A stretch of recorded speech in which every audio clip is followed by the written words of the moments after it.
Okay, wonderful.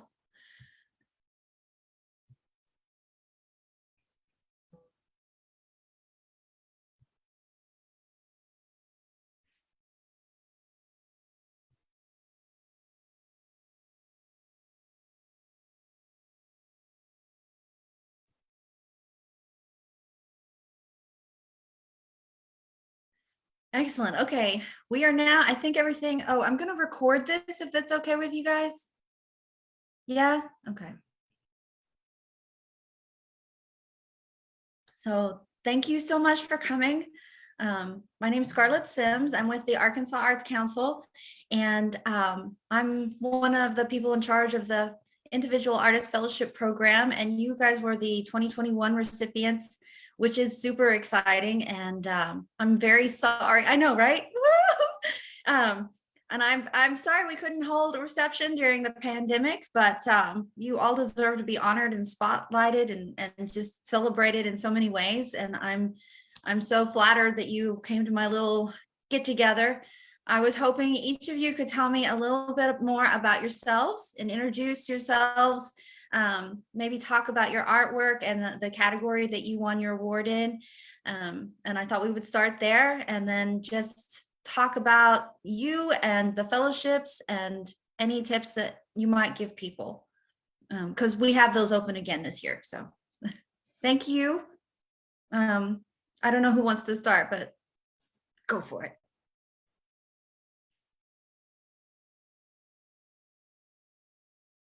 Sure, I'll go. Hello, everyone. My name is Lisa Marie Evans. I am a filmmaker and animator. And last year, I was a recipient for the cinematic arts category. And it was super exciting to learn that and to be a part of that. I work mainly in documentary and animation. And my most recent film is a feature film. We're currently in distribution for that. That's In Her Words, 20th Century Lesbian Fiction. I also am an arts administrator, and I'm the project manager for creative development with Cash. So it's great being on both sides in that respect. And I've also worked for years in professional development with artists. And yeah, I'm super excited to share more about some best practices for today. I'll go ahead and pass it over to Aaron. Hi, my name's Aaron Calvert. I'm a ceramic artist, and I think the category I was selected for is contemporary craft. I teach at Henderson State University. I've been there since 2005. Recently, in the past 3 years or so, we moved to Russellville, but I still teach at Henderson State. Let's see, what else am I supposed to talk about? I've been doing ceramics since, I guess, 96 was my first introduction to that. In college, it was the last studio class that I had to take, and I was kind of dreading that class, but then I took it and I fell in love. And so, yeah. I think that's it. Is that what you wanted? Yeah, a little bit about yourself, and that's wonderful. And just I'm probably going to ask you more questions in a minute or two, but I just wanted everybody to have a chance to introduce and sort of. Sure. Aaron, why don't you pick the next person? Who do we got? Is it Hiba? Hiba? Hi, it's Hiba, but no worries. Oh, sorry, I'm sorry. No, it's totally fine. I'm Hiba Tahir, and I'm a writer, and I won in poetry last year. For the last year, I've completed several drafts of my MFA thesis. I'm also an MFA student in the University of Arkansas MFA in Fayetteville. And I used my fellowship funds to take a lot of workshops and classes to help develop that novel. So that was a lot of fun. I will select Karsten to go next. Hello, my name is Karsten Johnson, and like Hiba, I am an MFA candidate at the University of Arkansas. I'm studying poetry, and I'm currently in my final year of the MFA program and getting ready to defend my thesis here in a couple of weeks and finish out the program. Like I said before, I'm a poet, and I was selected for poetry. I placed myself kind of in the confessional genre with poetry, which strives to confess and provide witness to my memories. I kind of use poetry as a form of autobiography, but I am super excited to be here.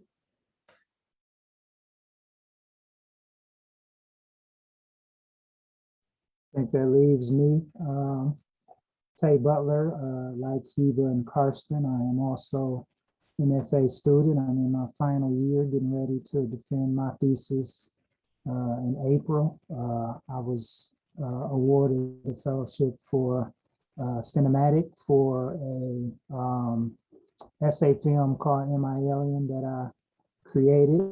I'm a non-traditional student. I went back to school after serving 21 years in the Army. So I'm using all of this experience and all of this lived journey of mine and going back into my archives and studying my family and studying Black people in the South and the Midwest and globally to create my practice, which is based in collage, and that comes in many forms, whether it's video, paper collage, fabrics. So I'm dealing with a lot of different mediums, and the fellowship gave me the opportunity to go to travel to Mississippi to do some more shooting for the piece. So it was very welcome and a blessing to get the fellowship. So I'm just happy to be here and thankful to be with all of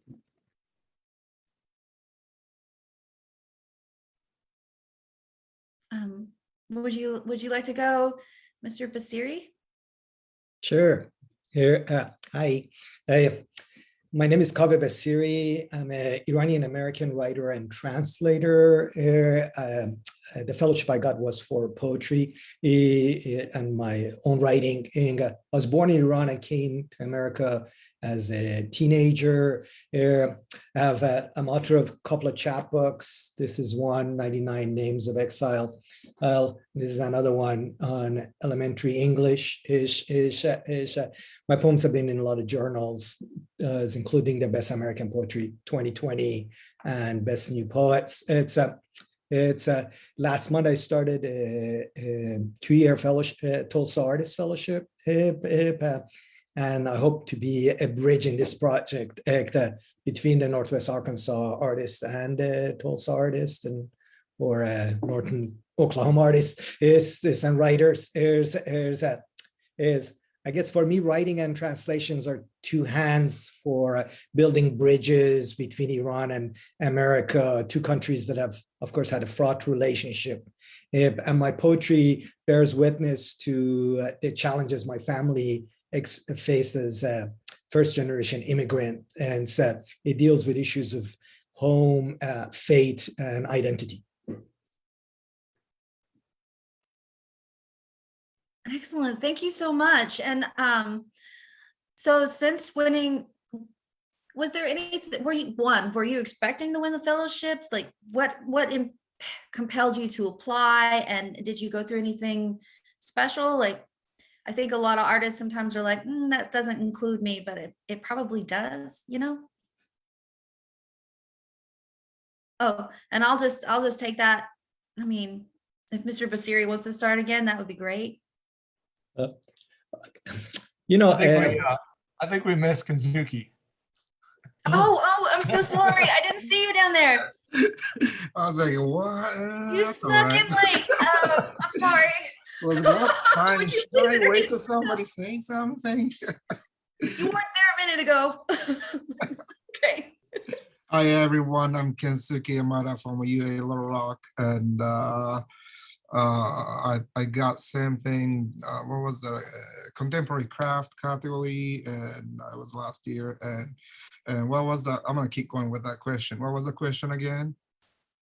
Oh, Maybe you fit to the category or not. If those people applying this year, just gonna apply and you get rejected, you get rejected. If you don't apply, you don't get it. oh, that's wonderful. Yeah, because there's no application fee, but I do know it does take some time. So there's the application process, which I think a lot of artists find intimidating.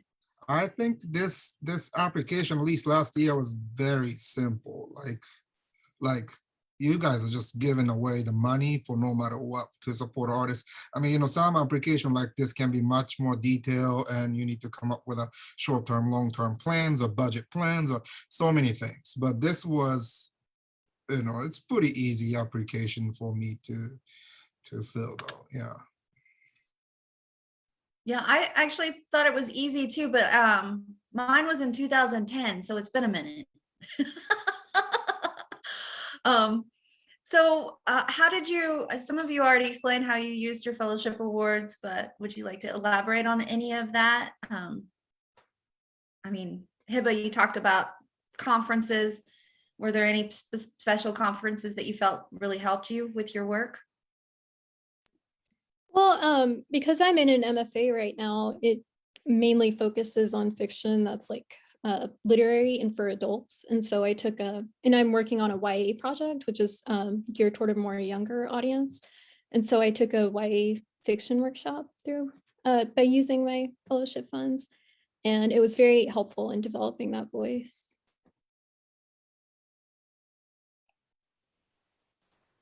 Karsten, would you like to add anything? Sure. So as many of you know who are fellow MFA students, we don't, you know, even though we're in a degree program to pursue our art, we are not afforded a lot of time to actually do that. You know, we have teaching responsibilities, and a lot of us have to work like multiple part-time jobs in order to be able to be in the program and sustain ourselves. And so for me, the biggest thing that this fellowship afforded to me was time.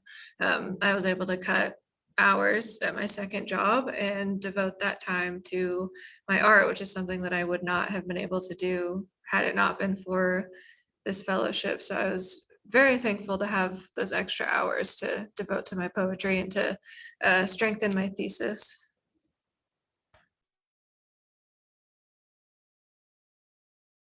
Aaron, want to talk about maybe what Sure. you did? Well, I'm really happy. I didn't realize that we have so many MFA candidates in the group, and I think that I remember going through that grinder and being really, really ready to take on the world going through that MFA. I think you come out of there, you know, really strong and aggressive and willing to take on things.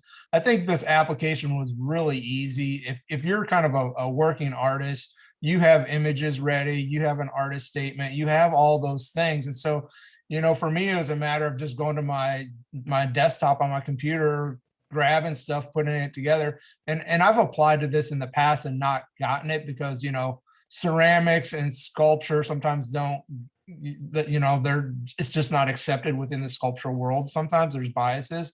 And so I think I've applied to like the sculpture version of this and got denied. And so I was, you know, really happy to get the contemporary craft. I think that fits my category or what I do pretty well. So one of the things that was mentioned was like the kind of idea that like time poverty, that's something that's being talked about a little bit. And so like when you don't have money, you know, like, you know, there's certain time commitments that kind of just get blocked into your day. And so having a little bit of money from the fellowship, you know, has allowed me to like put away money. In Russellville, we've been in our house for like 2 years now. And so one of the things that I'm using the fellowship for, I haven't spent it yet, it's still sitting in the bank account, but like equipment for my home studio, because if I had to save for that, it might take me years to do something like that. But with the fellowship, you know, I could purchase an electric kiln or a larger piece of equipment. And so it's allowed me to kind of nest egg a little bit of money so that when I need to do that big purchase, I'm able to do that. So it's been really great for me where equipment becomes really important, and the cost of equipment is rather high for ceramics. So that's what I'm planning on using mine for. And Scarlett, was there an increase in funds or categories this year? Yes, we doubled the program this year and increased the awards. So this will be, hopefully, it's kind of a pilot, but hopefully it will be able to perpetuate into the future. So And we went from I would vote that every 7 years we could reapply for it because it's once in a while. bring that up. I know it feels Other like I'm all states, powerful, but I'm really not that powerful. yeah, other states have it like you have to sit out so many years, but I would Right. love it if because I'm still relatively young, even though I've got gray in my beard. I think I could maybe use it later in life. So. Well, I mean, we are actually looking at expanding some of our other programs too and changing our grants. So hopefully this is the first step for an evolution of how the Arkansas Arts Council can help individual artists. So, you know, technically I've only been in this position for about 6 months. So being able to double that program and reach out, that's like one component of what I would like to see happen with the Arkansas Arts Council. I have much more in mind, but if you wanted to drop me a note or send me like things that you think that will help individual artists, and anyone in the audience who thinks that, you know, go ahead and email me. I'm here to listen to artists so that I can help perpetuate the creative economy. In my opinion, individual artists are the backbone of that, and we really need to be able to support you long term and somehow keep you in Arkansas. So I don't know, I don't know how to do that yet, but I'm working on it. I would like it to where, you know,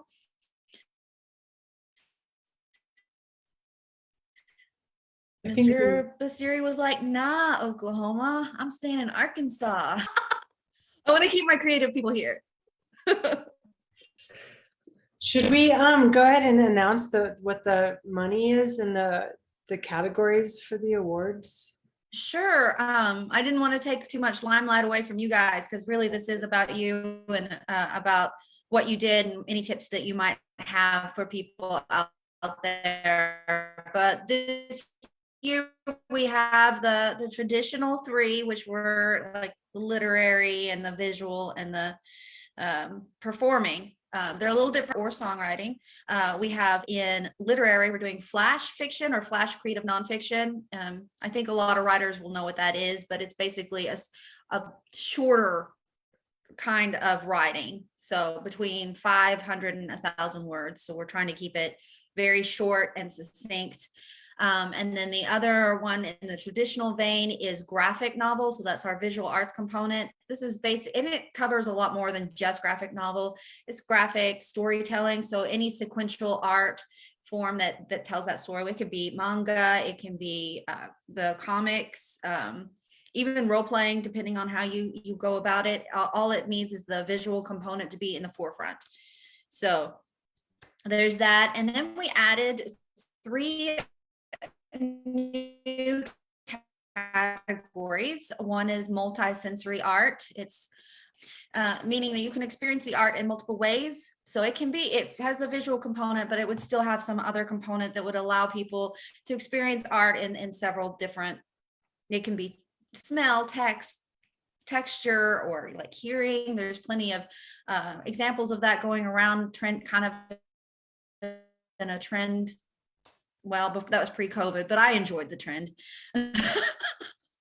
And then we have contemporary craft. This year is focused more on fiber, but it is more of the contemporary craft. So it takes the heritage component of craft, but it doesn't necessarily need the functionality. So functional is something that typically goes along with traditional craft. And then we have the community engagement fellowship. And for that one, I feel like that will encompass a lot of different creatives who are out there doing kind of the engagement of the community and creating dialogue, either around issues or around some component that really bridges people, brings them together. You know, we want that dialogue about art. those have gone from the $4,000 to the $5,000. So each, I felt like, I was like, man, that's what I told my director. I was like, I won 4,000 like 12 years ago. I think inflation is enough to let's raise that up a little bit. So I can't believe anybody listened to me, but there you go. I'm shocked. But Windgate has really stepped up and helped us with this. And I hope to build more partnerships, because I really do feel like if the arts organizations across the state come together, that we can provide a stronger network and help more than we can individually. So that's what I'm hoping to do. That was a long spiel. No, that's great, because I think I remember when I was thinking about applying, maybe cinematic arts wasn't an option until that following year. And then I've been here 4 years. So I think at one point it was a matter of a residency as well for me. But yeah, when it came out, then I hopped onto that. So it's really exciting. And thank you for, speaking up for the artists and getting more funds. The 3 traditional categories will rotate like they have been. So next year will be a different kind of visual arts, just like it always has. But the other 3 will be pretty much mainstay. It'll be a little bit different. This one, the contemporary craft this year, focuses on incorporating some sort of fiber element. It's not restricted, but it can be any fiber. But I think we'll probably change to something else. And of course, this is a pilot. Hopefully it does really well and we have a lot of applicants. So that's the goal for me. And take the money.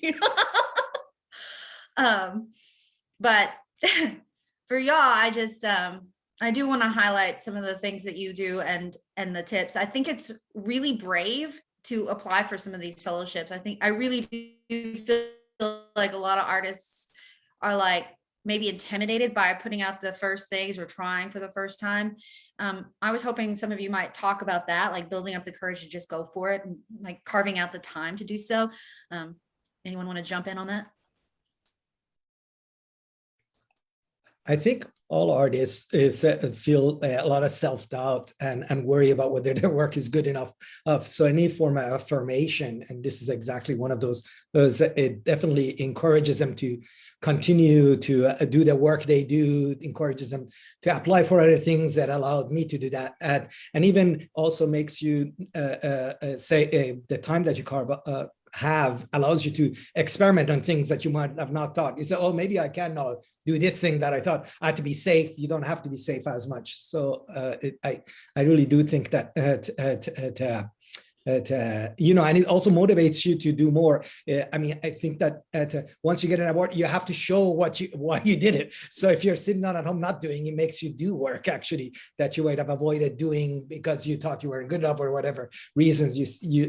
So I think the ball affects. It's very effective and there is really no reason why anybody should not apply. I don't really unless you don't fit the category in some form, or if you fit the category and you have substantially worked in that area, you should definitely apply. And as everybody has said, I don't think that the forms are very difficult. It also makes you part of that union. For me personally, of all the odd things was that, being an Iranian American living in Arkansas for a long time, it felt like I was a Arkansan now. I was part of the community of Arkansan artists. That to me personally meant something. And so there's a lot of different ways that people can benefit from it, I think. Yeah, I can echo that. I think the application was easy, but as artists, you still can find any way to talk yourself out of doing anything for the most minute reasons. So for that reason, a couple of years back, I changed my mentality. When I apply for things, I'm not applying to, actually win the thing. I'm applying to expose my work to the people who are looking at it. And the reason I changed my mentality to that is because there's been 2 or 3 instances where I've applied for something, didn't get it, but somebody on that board remembered my work and suggested me for something else. So I ended up getting a couple billboard installations From that, I ended up getting into a couple major shows just from somebody seeing my work through an application and saying, well, we're going to give this one to somebody else, but I got something else for you because I think you'll fit it perfectly. So, I look at it that way. Even if I don't get this thing that I'm applying for, I might impress the people who are looking at it for another opportunity. That's a great point. That's so important. I'm sorry, I didn't mean to interrupt you, Lisa. Go No, ahead. no. Yeah, I agree with you. That's a great point to keep in mind. And I know we talk about the applications being easy, and as long as we have like our materials ready, which artist statement, I think it was artist statement, bio, and resume were part of that. And those can be really challenging to update and also to create if you haven't done that before. But I think once you put in that work, and there's a lot of resources available for that, like Kensuke was saying, that once you put in that work, then you just go and you find it, as long as you've, kept it organized. And that happens to the best of us, where maybe, that doesn't happen. But it's a good practice. So like once I apply for something like this, then I have all my materials ready right there. And then you're right, it helps you not make excuses to apply for something else. So I think it's really good practice. Rejections are tough, but like we all get them. And that's just a part of it. So there's such great talent out there, and sometimes it's just timing and things like that. But it's like a ratio game too. You have to keep applying, and then just believe in yourself too. And it's hard to put yourself out there, but I think, keep working on the materials. And once you have that, it makes it a little bit easier. Thank you. And I had the same question about artists who had won like 11 years ago and not eligible and could use some cash. That is something that we will consider in the future. But for right now, it is definitely for new and emerging artists, usually mid-career, people who are not completely established, but are looking for that next step. I feel like the fellowships help that. And I forgot what I was going to say next. Sorry.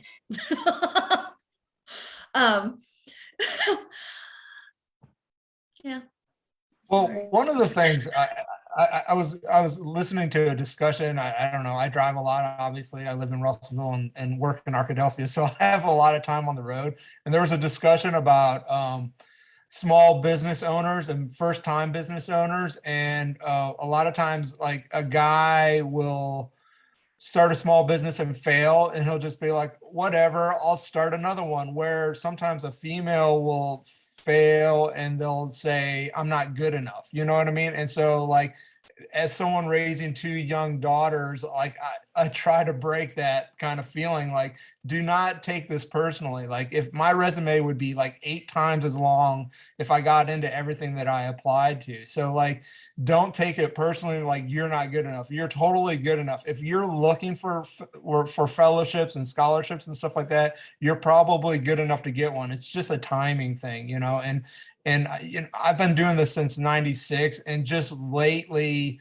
in the past maybe 10 years, I've really started getting some traction. And so I don't think I've ever wanted to be an artist to be famous or to do anything. I just have to do it. And so like, it's really rewarding just to share it with other people. That's a whole other part of this thing, is just sharing it with other people. It's not going to make or break me, but it's nice to get an acknowledgement, and it's nice for other people to kind of see what I'm up to. So. Well, and I think to that point, it's important to know that the fellowship awards are looked at by outside panelists. Like I'm not Arkansas Arts Council, and me and myself, we're not choosing. These are people from outside that, and they're people. So it could be they didn't like it that day, or they didn't feel it was something. I was on a panel and it was the same thing.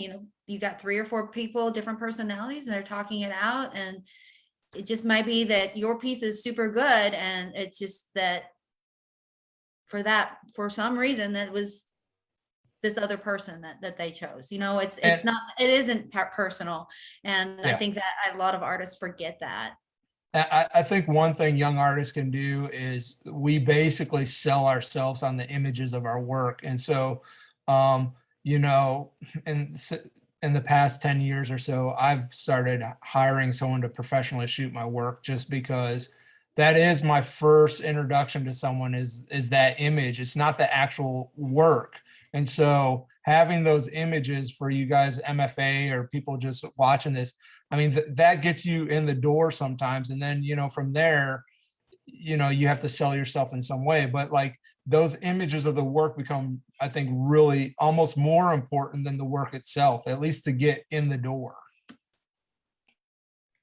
One thing I would also add is that based on my experience, this is anonymous as judging. It's not based on your resume. So it is that, and other people may think that, oh, well, I don't have enough of this, enough of that. That may not be an issue. You may have a lot of good material. You may not have had the shows. So it really is important to and not worry about that. Yeah, and as was mentioned before, it's, I think in all these, your application of the example of work is the most important factor. It doesn't matter as much about the statement as the examples you have. So make sure you have your best works, not, don't try to experiment there or worry too much about how they fit. Put your best work out in the application. I agree. Thank you. Karsten or Mr. Yamada, would you like to Sure, I can add something. So jump I in think it's, here? as artists, we all struggle with imposter syndrome to some degree. I'm in my 4th and final year of my MFA program for poetry, and sometimes I still don't feel like a poet. So I don't think that's something that ever goes away. So I kind of just had to like force myself to apply. But one piece of advice that a mentor gave to me when I was applying for MFA programs, and I had that similar feeling like, there's no way I'm going to get in anywhere. Like, why am I even applying if there's no chance? And he was like, make them say no to you. Like, don't assume what the answer is going to be before you even apply. And so that kind of rings in my head when I'm applying for something that I think is a long shot, is like, make them say no. Don't say no for them by not even applying at all.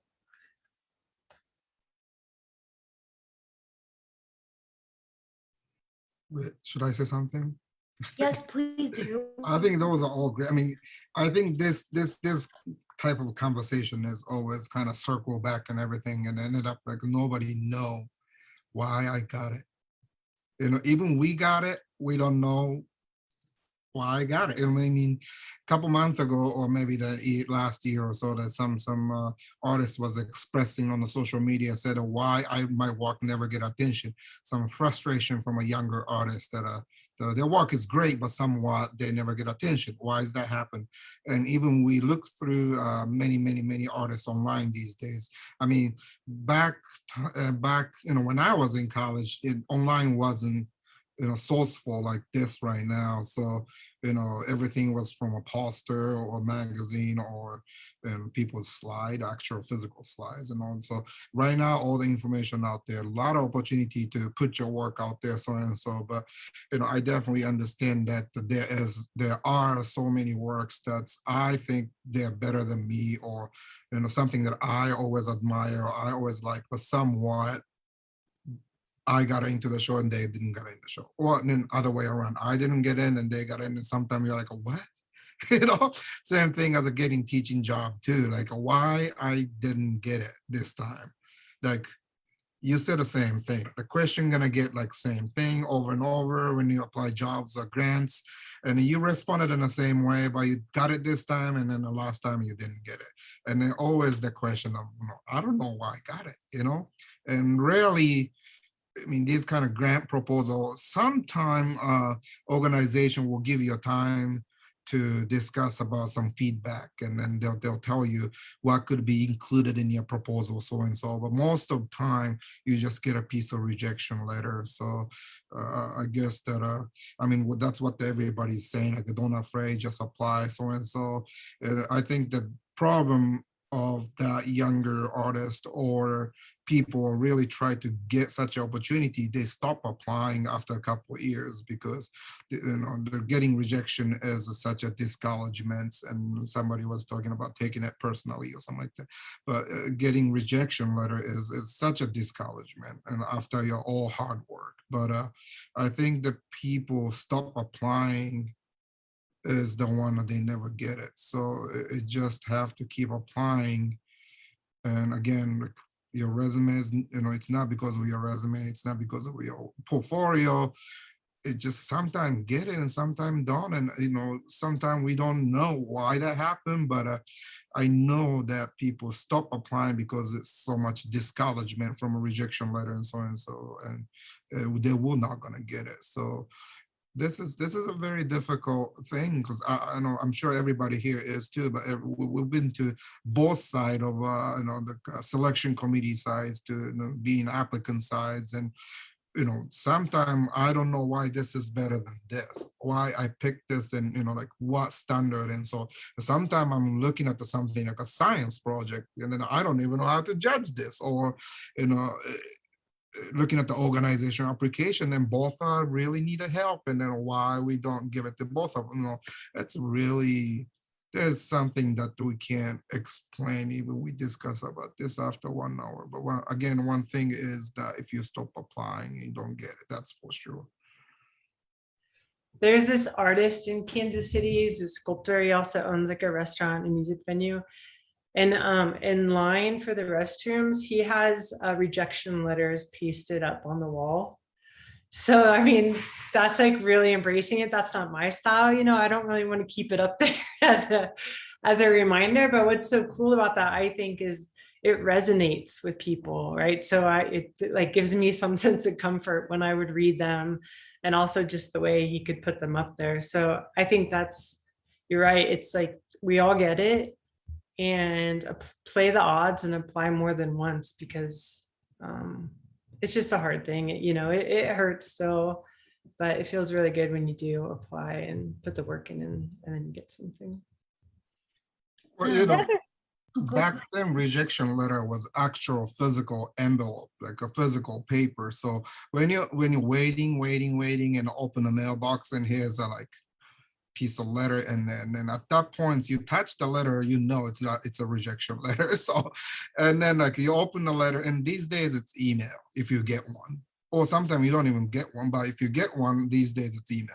If you read a first sentence, you're rejected. So I'm in that level of used to the rejection letter. So I'm sure everybody has the experience too. It really helped me to reframe how I think about rejection. Like I have a friend who is chasing 200 rejections this year. And I think just looking at it that way is helpful, because you're not like chasing acceptances anymore. And every time you get a rejection, it's like you get to add to that number, and you're bound to get some of that acceptances eventually that way. 200, that's intense. Yeah, that's so intense. I just wanted to take a minute to welcome and thank the people who are here for coming. And if you have any questions, please let me know. There's a chat, there's a Q&A. Just let me know. I have one here that was a wall of rejection. My internal screaming intensifies. I like that. Because, for a while, yeah, especially as a young writer, I did quit applying after a certain amount, even though I was getting nice rejection letters, the handwritten ones where they're like, oh, but nah. So it really is important to kind of suck it up and move forward, because that's an amount of vulnerability it's pretty intense. You got to remember that other people are getting rejected too. So you see other people winning, and you say, oh, I should have did that. But, you forget that they too have a wall of rejection letters, and this was their breakthrough. So, everybody's going through the same thing. So how did you pick your best pieces? Like we were talking about when you submitted to the fellowship, you picked maybe not things you thought would fit in or would be good for our Arkansas, but it was stuff that you thought was your best work. How did you go about picking that? I chose pieces that I thought really spoke to my artistic statement and like helped to like illustrate it or like show it.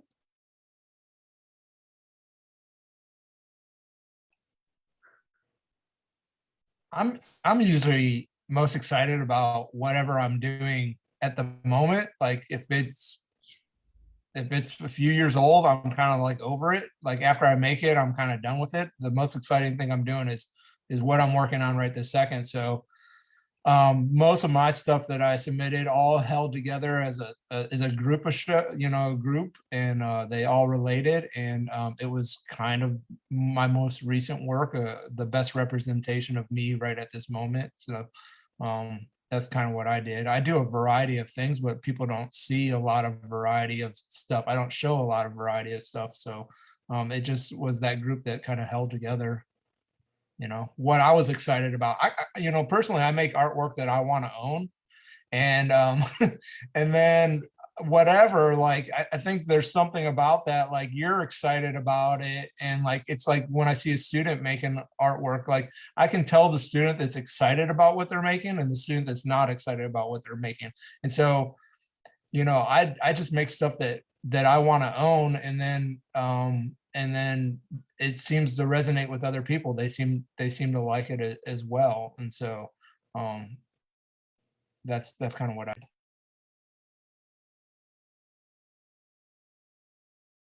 Lisa Marie, would you like to expound upon that? Like, how did Yeah, I think in the same sense, I selected that current project at the time. I think we had just finished editing my feature film before that, a little bit before that, and we were working on the next steps. And so for me, I submitted that work. Also, it's on the subject matter is lesbian fiction, 20th century lesbian fiction.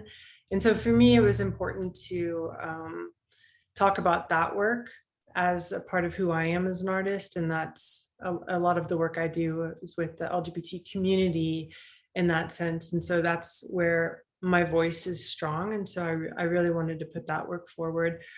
Also, it had, I think that it had some weight in that too. It had some pretty significant authors that we've interviewed. And so I felt like that really spoke to the work itself.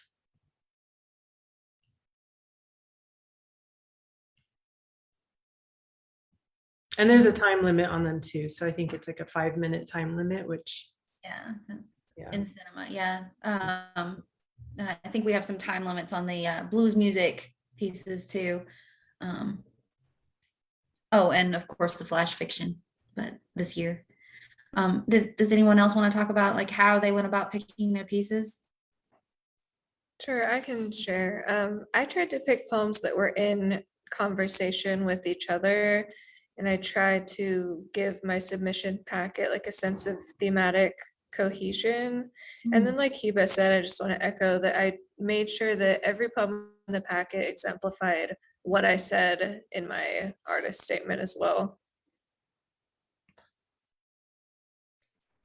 What I'm going to say is a little bit, because everybody said everything that I would have said, is tied to the fact that I think they're applying to different ones. You should definitely read the instructions and then make sure you follow the instructions the way they do it. For example, some say poems should have been for the last 5 years or whatever, the work should be from this time frame. So that's another factor that I think everybody should consider. In this situation might not matter, but or you shouldn't have your name in the piece that you wrote. So if your name appears sometimes in a poem, remove it and or put a dummy name in it. Or so that's another thing that probably is very important for to read the instructions very closely and try to follow it. I make mistakes and sometimes get back and say this wasn't right. Right. So it's not like we don't make mistakes, but it's a good practice.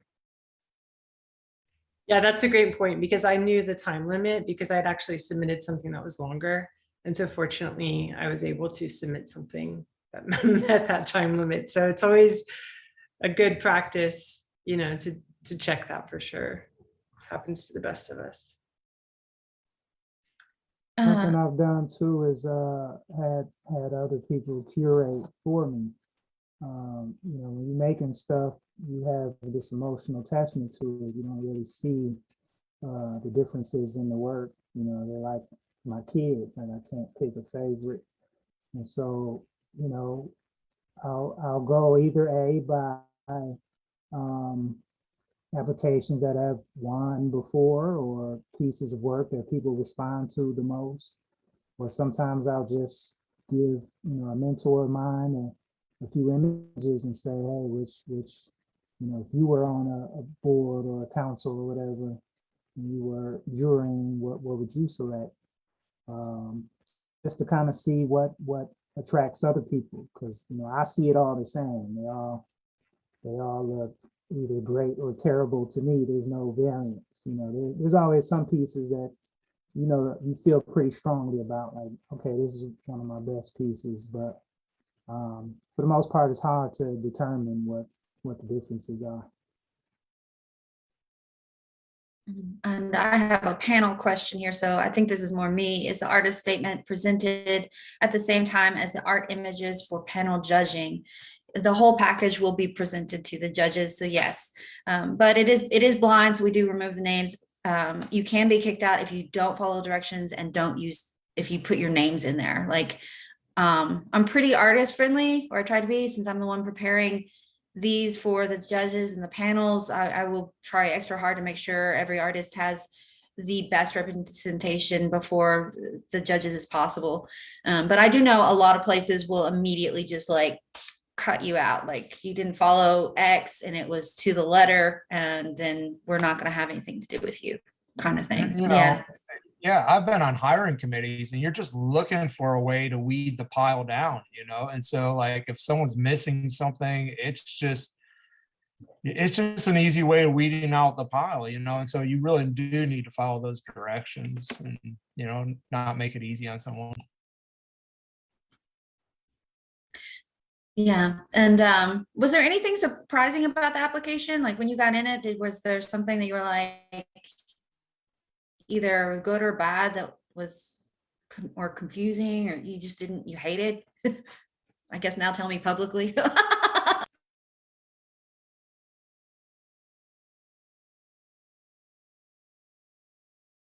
mean, for me, it was surprising how easy of a process it was. Like some people have mentioned, you usually have to have so many artifacts and, you know, 20 piece application with references and, you know, credit histories and all of that kind of stuff. So, you know, for it to be, you know, a very simple three-headed monster of a CV bio and the work, you know, that made it a absolute, you know. So, you know, beyond the imposter syndrome and everything else, you know, just the ease of it is a reason to apply. I don't know about you guys, but I filled it out and then forgot about it. Like I wasn't waiting at home going, did I get it? Did I get it? You know what I mean? Like I've got multiple things kind of in the mail at any given time. And once I send it out, I kind of forget about it. So like when I got the email, I was like, wow, this is like a Christmas present. Like I was really excited, you know? And so I don't know if I don't sit around waiting, like, you know, looking at my email and checking, like, it's just like I do it and then I kind of move on, and then like sometimes things happen and most of the times I get a rejection letter, but like I'm not sitting around. I don't know how you guys are, but A colleague once recommended that when you apply for something, just apply and then forget about it. So that way you're not just, I guess, not holding so much on to that. I mean, I'm all about manifesting stuff too, but it's nice to just, you know, fill it out, do the work, and then move on to your next one. Or yeah, but I did too. It was a surprise to get that.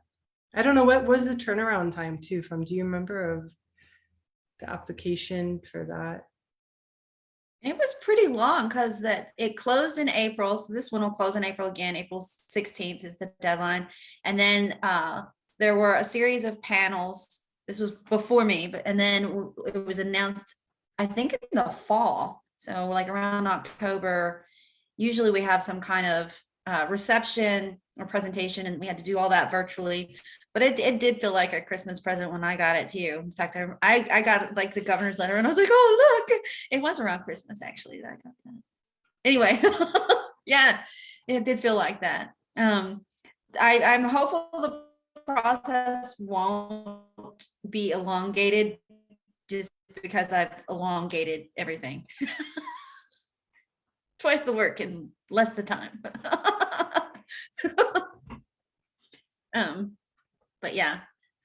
Well, what about your, I guess, what about your artistic processes? Have you changed anything during the pandemic, or has it really affected you in any way? Just curious here. I know it's a little bit off topic.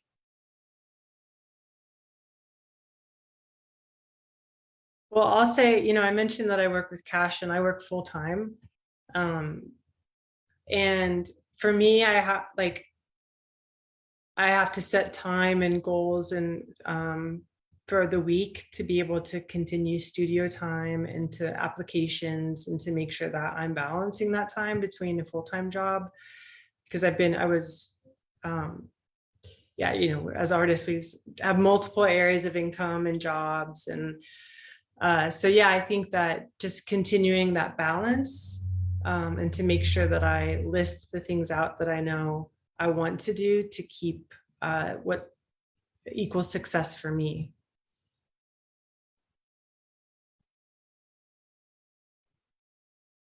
And I'm trying to get into AR too. I'm learning more about that and NFTs. So if anyone here knows about that and wants to connect. And I think that that's something that is underlooked at, the whole connection, because fellowship recipients actually, you guys, it becomes a connection, a networking tool too. I don't guess you want to talk about that. I mean, for me, I met a lot of artists this like just by winning the award. I don't know if that's probably not for y'all, but you know, it helped. I just think I love hearing everybody else's projects. I'm always with writers, so to just hear other artists is always great. So the project, the fellowship being so larger and having so many different mediums, the meeting where everybody talks about their things is very exciting to me. I'm always like, wow, I got so great. How many people are doing so many great things? So that's a very wonderful thing, and it's also nice about the original cohort we had, and even bigger in the next version you guys are doing. It's wonderful to hear everybody. You just are not hanging out only with your own writer friends, you know, and so much inspiration, excitement comes out of listening to other people's work. I'm already enjoyed everybody else's works talking today.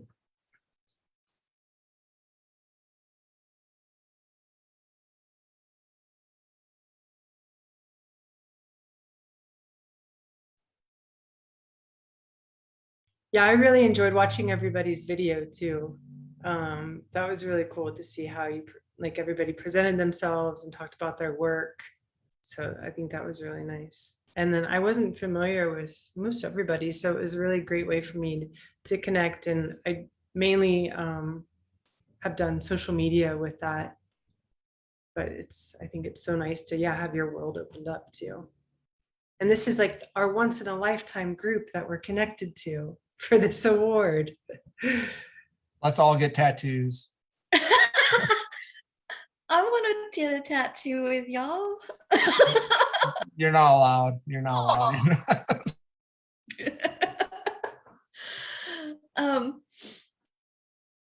I admit that I didn't know very much about cinema until this fellowship award, and it feels like that's something that's growing in Arkansas pretty well. Do either one of you want to talk about cinema in Arkansas and its importance in the arts? Yes, Ron, Tay, or Lisa, or Marie. Well, I can't speak to Arkansas specifically. um, I can speak just to, you know, I'll speak to the internet, because I think that the internet and cinema and video, you know, having this very organic marriage right now, and it's, you know, obviously social media and all that stuff, but just beyond that, just all of the different platforms through which you can expose people to cinema in ways that they haven't had the opportunity to. So, for example, Tyler Mitchell, photographer, New York-based photographer, had a photo exhibition in New York, and to support the exhibition, he would do these a night at the cinema, Zoom, not even Zoom. I think he did it on a platform called OBS, and it's basically like Twitch, if you know what Twitch is. And through this platform, he's showing films that you never had an opportunity to see, like rare 60s, 70s films, stuff that's in people's archives that they don't allow out of the vaults, that he was able to get from like the MoMA and all of these places, and they allowed him to show it online. So, you know, I would say that if my work is going to exist anywhere, it would probably be, you know, most organically on the internet, but then through that, I can create opportunities in Arkansas for it to be seen in a more tangible way. So, you know, something I really am interested about is how are we going to try to come back together, you know, even though we're not out of the pandemic yet, but we can see a little bit of light at the end. And so now people are starting to think again about how is it going to look? How does an exhibition opening look? How does a film screening look? How does you know, how do you put out a new film that you're working on? So I'm interested in how the internet can be used for that, and then once it has its life on the internet, then you can bring it into tangible spaces. You know, turning installations into a place where everybody can come and watch a film. So that's where I see it going. I was super happy to see the title of it, even cinematic arts. I think a lot of the films, it either gets lumped into like the visual arts or films as in like film festivals. So seeing that opportunity as cinematic arts was really exciting. I kind of feel that way still about contemporary craft. That one took me a long time to get my head wrapped around. And then when I, you know, saw what was submitted, and it was amazing work, and I'm not sure people understand really what contemporary craft is, but it seems to be something that is growing nationwide. Is that, would you guys mind explaining what you do and how, because it's pretty interesting. It's a unique way of looking at things. And so I was kind of wanting to pick your brain, since we do actually have that fellowship this year. I think it's a category that we didn't create ourselves. So,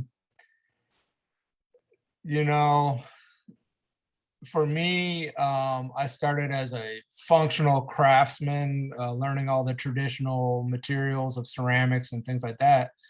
But I'm also, you know, there's ceramic sculptures that have been made for thousands and thousands of years. And so like, I think it's just people outside the field of ceramics or the field of whatever, you know, like I was lucky. I went to Kent State and they have an actual, my degree is a BFA in craft. So I took jewelry, metals, I took glass blowing, I took ceramics, I took all these craft related things. But we were making fine art out of them, but it's taken the rest of everybody else to figure this out. And so like you're seeing it, you know, me personally, I've always felt like we've been left out of like sculpture and things like that. And so you're starting to see like traditional sculptors using clay, and it's like this new thing, like, oh, look, the sculptor's using clay. It's like there's been clay artists been using clay for thousands of years, you know, and so it is a weird category. I guess I'm not making like soup tureens, you know, that are like Dutch or something like that, but like I'm still using traditional materials. I'm just speaking, you know, of the current moment. And I guess that's what makes it contemporary craft. Craft, I guess, is the material. Like we're still labeling it as craft. I'm just a sculptor, you know what I mean? And I'm just in this category that someone has decided is craft. I don't know if you agree, but that's kind of how I feel about it. Like that's not my category. That's someone else's category. They didn't know where to put us. You know what I mean? Like I'm not traditional craft. So we're gonna make this new category.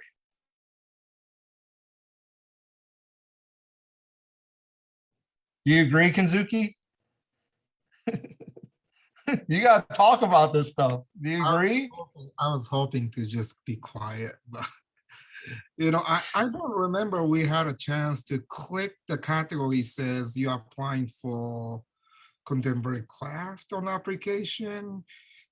Did we have that? I remember I went for the individual fellow. Then I was wondering, I just learned that I'm in the category when I received it. And I was wondering, I had to click that or not. Maybe I didn't even think about it. Yeah, Yeah. we have it when you sign into the portal. It's on. Probably I said I'm not theater, I'm not poets, and it's because I first applied theater by accident. I didn't read well, so that, oh, I'm not theater, and then I went back to contemporary craft, I guess. But it's I'm a maker, and you know, when you get article or something like that, and they'll kind of decide to put me in a craft, or they'll kind of decide to put me in a fine art or sculpture, or so I don't know. I don't know what the contemporary craft means, but it looked like that's the only one I fit. So probably that's why I clicked it. So yeah, that's I mean, I never heard of it, but I mean, then I don't want to argue about how many percentage of a clay counts as a clay artist or something like that. Or, you know, back in 10, 20 years ago that there's exhibition says your work needs to be 75% clay. Like, what does that mean? You know, so so you know, my school here, UA Little Rock, has, you know, the jewelry and then furniture and ceramics and there's all the craft medium, I guess, sort of like a Penland or Airmont, so all these places that offers craft courses, and that's sort of a strength of our program, I think. And but then you know, many school like you know, Tyler School of Arts or with the school in Richmond or Virginia, or they have a craft program and fine art program. And I'm still not sure what that means, because often the students there make whatever they want, and craft students make non-functional chairs sometimes. And so I don't know exactly how those words play, and those words play different in my country, in Japan too. So yeah, so I don't know. Yeah, and I have had at least one or two artists reach out to me because they weren't sure what category for which they should apply. And I mean, did any of you struggle with that, or how did you pick your categories? I mean, it may have been obvious for maybe the poets. I'm not poets, but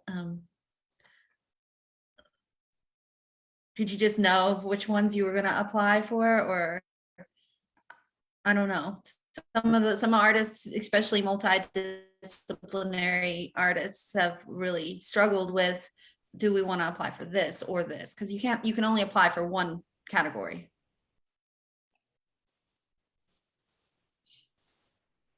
You're unmuted, Aaron, so I'm just gonna. All right. I think I just, you know, I've said in the past that I've applied to this before, and I'm trying to think, maybe I applied to sculpture. Maybe I applied to traditional craft. I'm not sure. But I never felt like I fit in those categories. It was just kind of the closest thing, and I just kind of winged it. And so I did feel like, even though it's not really my title, like this, maybe this is what they're talking about. Like when you guys said contemporary craft, I'm like, maybe that's what they think I am. And so that's why, you know, it seemed to fit better maybe than sculpture or maybe traditional craft. I don't know. And I know, like, I think there's a push maybe in Arkansas right now for like craft, you know, and so I think there's a push for that. I think Northwest Arkansas is talking about that more. And so I don't know if I'm craft. I don't know if that's what they mean by craft. I guess I make stuff out of ceramics sometimes. I think those are happening to many different applications too. Like what's emerging mean? Like, so I just started, if I'm much older than 20 years old, and can I still apply? Well, you know, there's always that certain unclear line when you look at the application, and definitely that's okay to ask organization.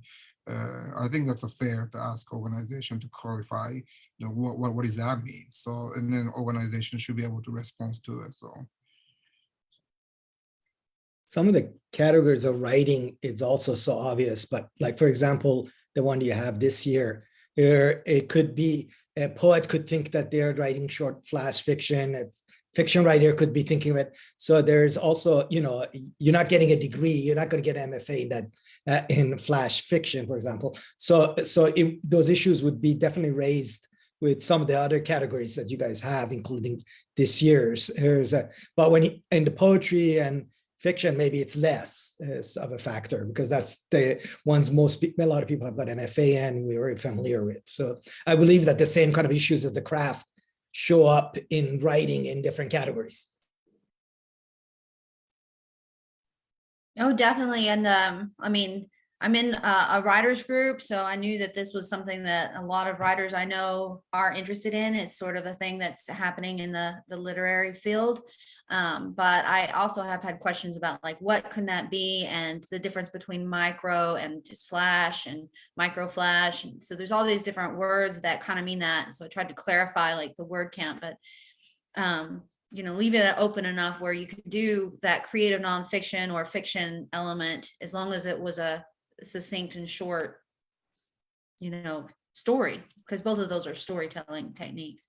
And actually, I guess poets could do that. A lot of poets also write longer, or they don't just write poetry. They have multiple avenues and talents.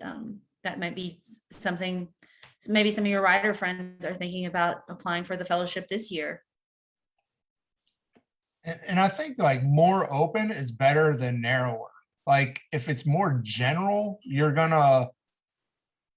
more people are gonna apply. And like if I'm gonna, like, maybe I have a preconceived idea of what this category is, and then I see the work and I'm like, wow, that, you know, I didn't really think of that work, but that really fits this category. So I don't think it needs to be narrowed down. I think it just needs to be more general and accepting of like other things. Does that make sense? I'm not sure if I'm explaining myself clearly, but I think general kind of works really well.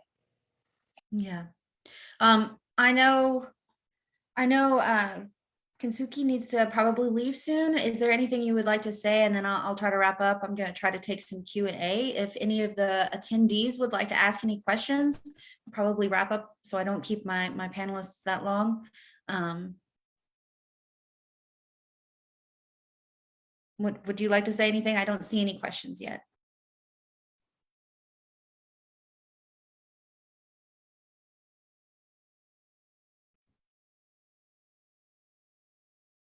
No, that's no for Mr. Kensuke. Would you like to say anything?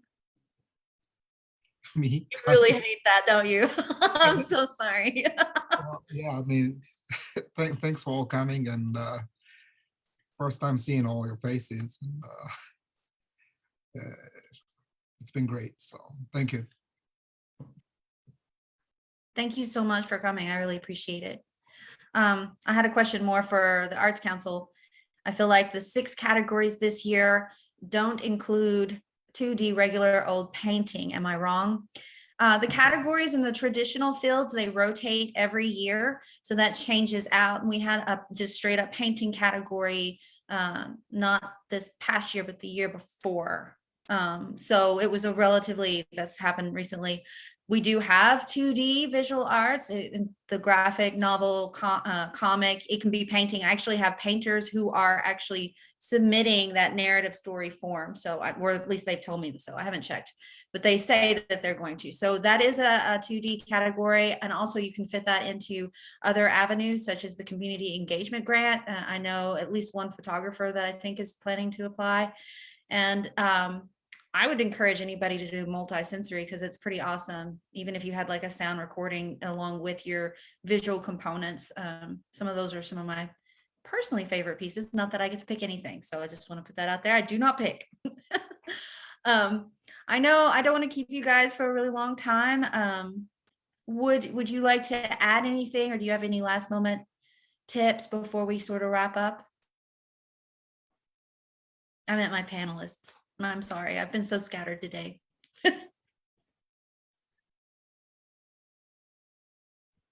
I think I feel like I've said a lot. The main theme is to just apply. You definitely won't get it if you don't apply for it.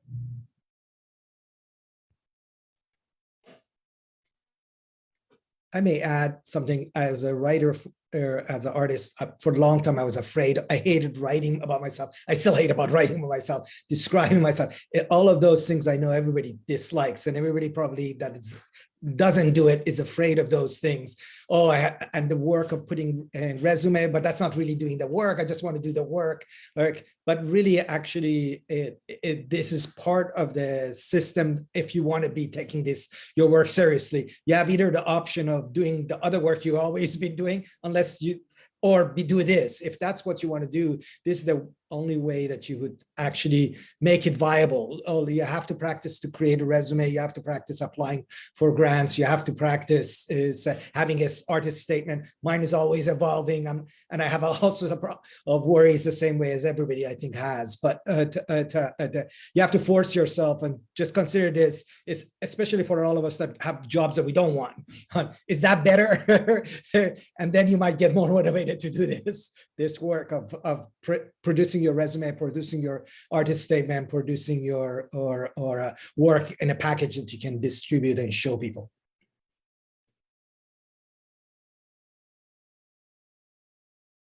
Karsten, I haven't heard from you in a minute. Sure. I think what Lisa said was really valuable. Like if you don't apply for anything, you won't get anything. And I think that's important to remember when trying to overcome the fear. But I think it's also really important to, as an artist, and it is awkward, but just to learn how to market yourself. I think that is something that, like, when I applied for this fellowship, I had never done an artist statement before. I don't think I'd ever done an artist resume before. And it did feel uncomfortable having to kind of talk about myself and market myself in that regard, but that's a skill that a tangible skill that I took away from this, that now I've been able to apply to other fellowships. And it kind of just helped me get used to marketing myself and advocating for myself. So even if you don't win the award, you will still have that artist statement and the resume that you can carry on to use for other fellowships and other opportunities in which you have to market yourself.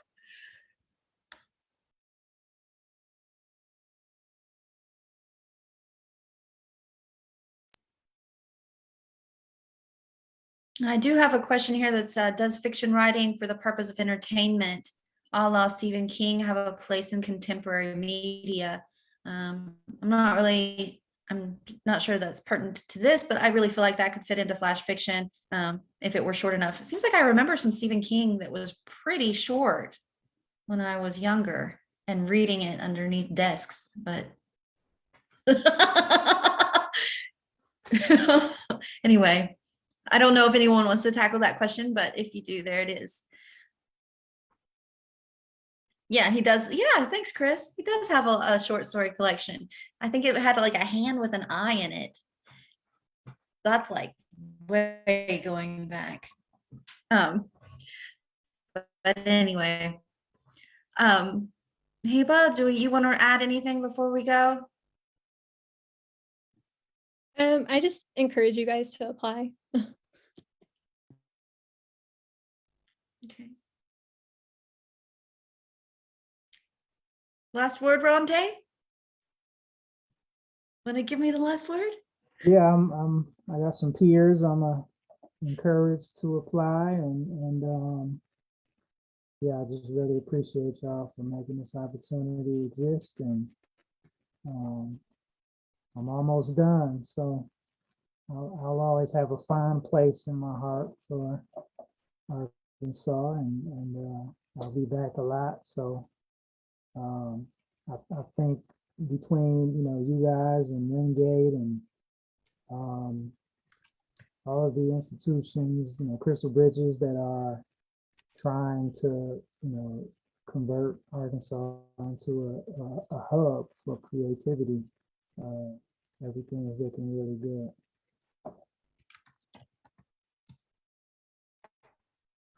Well, thank you so much.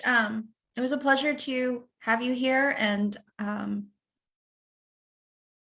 I really have a lot of respect for you guys, and thank you so much for all of the information that you gave us, and I love you. Okay.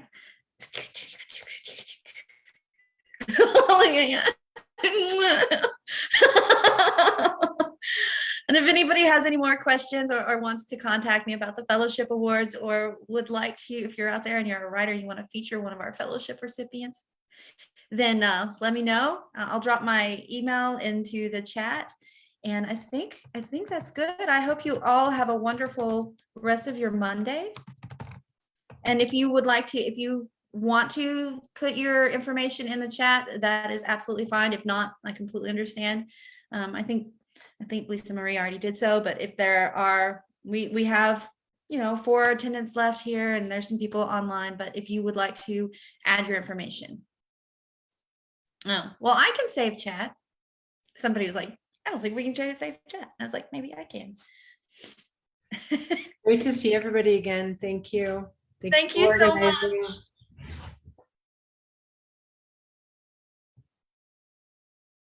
Bye.